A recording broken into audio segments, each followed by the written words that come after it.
You ask Tiger to solve. This deals with linear equations with one unknown. The final result is x equals 5/12. Let's solve it step by step. Group all constants on the right side of the equation. Add 1/3 to both sides.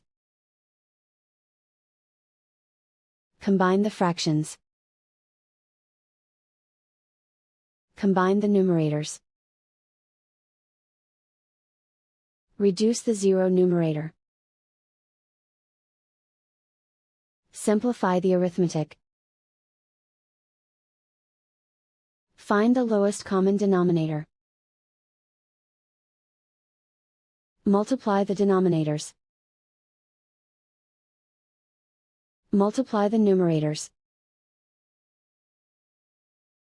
Combine the fractions. Combine the numerators. And so the final result is x equals 5/12.